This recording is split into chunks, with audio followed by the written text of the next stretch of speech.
Hello friend, welcome in this class in science probiology. आज हम लोग है बायोइन्फॉर्मेटिक्स लेक्चर नंबर 14 पे। Not lecture that are the bullet point, जो कि आपको सीधे के सीधे याद करने हैं, ज़्यादा दिमाग नहीं लगाना है और जो मैं बोलूँ उसको ध्यान से सुनना है। तो इस वीडियो में हम लाए हैं 14 नंबर। इसमें देखो, खास बात है, अभी तक ये याद ही हो गया होगा कि यहाँ पे लिखा हुआ है डिस्टेंटली रिलेटेड प्रोटीन सिक्वेंस। दो तरीके की होती है, डिस्टेंटली और क्लोजली। अगर क्लोजली होता तो पैम यूज होता, पर डिस्टेंटली के लिए क्या यूज करते हैं हम? ब्लॉसम।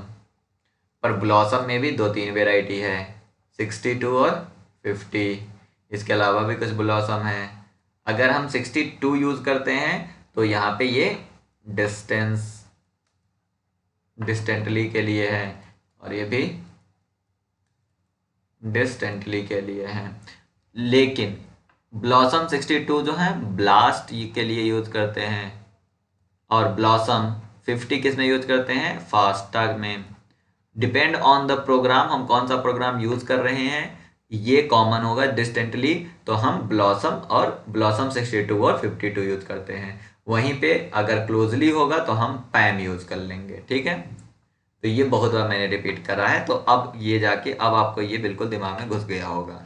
बट आपको यहाँ पे यही याद रखना है कि अगर ब्लास्ट है तो ब्लॉसम 62, अगर फास्टा है तो ब्लॉसम 50 यूज करते हैं। यूनिप्रोट केबी या TREMBL। EMBL का फुल फॉर्म होता है यूरोपियन मॉलिक्यूलर बायोलॉजी लेबोरेटरी, और TR का मतलब होता है ट्रांसलेटेड, और ट्रांसलेटेड के बाद वो प्रोटीन बनाएगा और उसे ही किया गया है यूनिप्रोट, मतलब protein database. Are non redundant in the sense that all identical full-length protein sequence provided they come from the same species are represented in the single record। मतलब क्या है कि यूनिप्रोट के भी यह एक नॉन रिडंडेंट है, और इसके पास क्या होता है तुम्हारा? सिंगल रिकॉर्ड में जितने भी प्रोटीन है उन सबको रखा जाता है, जितने आइडेंटिकल या फुल लेंथ प्रोटीन सीक्वेंस, मतलब identical plus full length protein sequence हम यूनिप्रोट के बी या TREMBL में रखते हैं।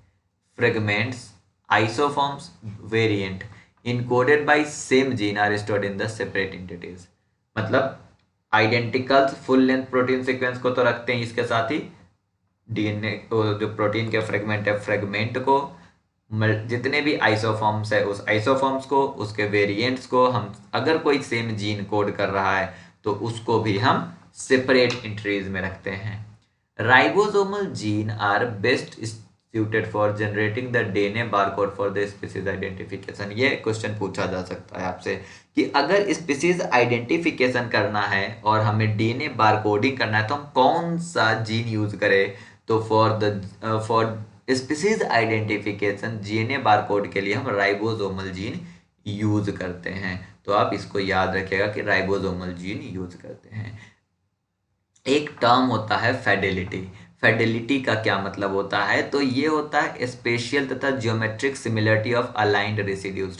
कोई अलाइंड रेसिड्यूज है, उसकी स्पेशल या जियोमेट्रिकल सिमिलरिटी पता लगाने के लिए हम फेडेलिटी टर्म यूज करते हैं। Commonly approximated either by root mean square deviation RMSD computed after the best rigid body superposition और pair wise Euclidean distance profile. इसमें से आपको कोई भी टर्म समझ में नहीं आया होगा, क्योंकि फेडेलिटी हम क्या करते हैं, जब हम लोग मॉलिक्यूलर बायोलॉजी पढ़ते हैं तब भी हम फेडेलिटी की बात वहाँ पे करते हैं। फेडेलिटी है वही, but that are from the computational biology या बायोइन्फॉर्मेटिक्स। अगर आपको समझ में नहीं आ रहा तो आप दो चीज़ यहाँ पे करिए। एक तो आप सीधे इसको याद रखिए कि फेडेलिटी क्या है। तो फेडेलिटी जो है स्पेशल और जियोमेट्रिक सिमिलरिटी पता लगाता है, ठीक है, किसमें? तो अलाइंड रेसिड्यूज में। दूसरा कैसे पता लगाता है? तो that are depend on the root mean square deviation. क्या हमारा है? Root mean square deviation. Fidelity किस पे डिपेंड है? RMSD, root mean square deviation पे। कैसे? मतलब after the best rigid body superposition और pair wise euclidean distance profile पे। ये सारे टर्म आपको समझ में आएगा अगर आप इस चैनल को सब्सक्राइब करके रखते हो, क्योंकि कुछ दिन बाद मैं बायोइन्फॉर्मेटिक्स पे बहुत सारे वीडियोस रिलीज करूंगा जिसमें हम टर्म्स को डिस्कस करेंगे, या जिसमें हम उसकी एक फुल कोर्स डिस्कस करेंगे, जो आपके BSc MSc किसी भी एग्जाम के लिए ये आपके रिसर्च के लिए बहुत ही यूज हो सकता है। तो आप चैनल को सब्सक्राइब कर लीजिए। जैसे ही बेट एग्जाम खत्म होता है, बेट होगा खत्म, उसके बाद I will come with the new series of the video and that are totally मतलब दैट कंसिडर्ड या involve only the bioinformatics and computational वाले विद द एग्जाम्पल, मतलब विद और लाइव एग्जाम्पल्स, कैसे हम डाटा निकालते हैं, क्या होता है DDBJ, ये सब हम उसमें डिस्कस करेंगे। इसमें इस चीज़ को भी डिस्कस करेंगे, बट अभी आपके पास ज़्यादा टाइम नहीं है तो आप ज़्यादा डीप में नहीं जा सकते। An alignment is generated by starting at the end of the two sequence and attempting to match all possible pair of characters between the sequence and by following the scoring scheme the match, mismatch और gap।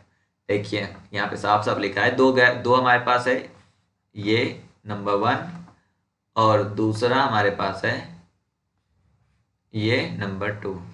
हम क्या करते हैं, इसका यहां से शुरू करते हैं इसको मैच करना, ठीक है।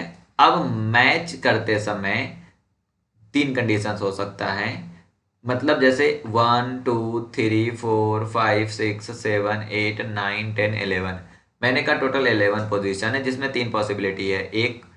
एक पॉसिबिलिटी है कि वो मैच हो जाए, दूसरा पॉसिबिलिटी है कि मैच ना हो, और तीसरा पॉसिबिलिटी है कि वहां पे गैप्स आ जाए। तो मैच, मिसमैच और गैप के हिसाब से हम जो है क्या करते हैं, एक स्कोर देते हैं। मतलब गैप के लिए हम पेनाल्टी देते हैं, मैच के लिए हम नंबर देते हैं, मिसमैच के लिए 1 नंबर कम देते हैं। पर सबसे ज़्यादा नंबर जो आपका माइनस में जाता है वो गैप है।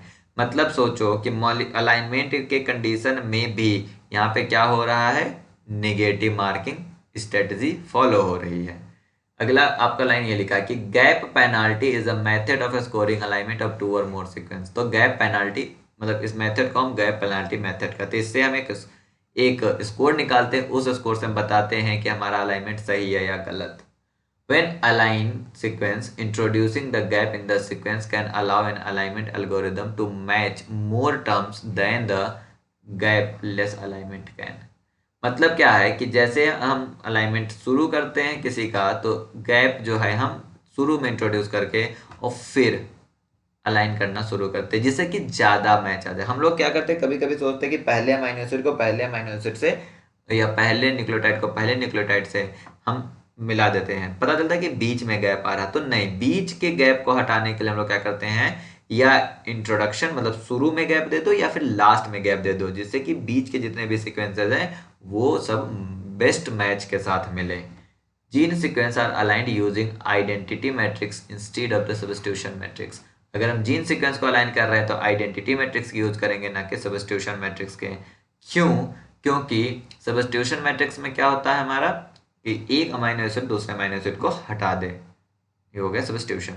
लेकिन यहाँ पे हमारे पास डीएनए में 4 ही बेस है, तो उस 4 में से कोई एक ही आ सकता है ना अगर रिप्लेस करे भी तो इसलिए हम आइडेंटिटी मैट्रिक्स यूज करते हैं। बल्कि प्रोटीन में अगर हम कर रहे हैं, प्रोटीन सीक्वेंसिंग में अलाइन कर रहे हैं, तो हम सब्स्टिट्यूशन मैट्रिक्स यूज करते हैं। तो फॉर द डीएनए हम क्या करते हैं, आइडेंटिटी मैट्रिक्स यूज करते हैं। क्यों करते हैं? क्योंकि 4 base in the DNA can not be replace with each other. पहली बात, यहाँ पे बेस की संख्या 4 है और वो 4 जो है कभी भी रिप्लेस नहीं की जा सकती।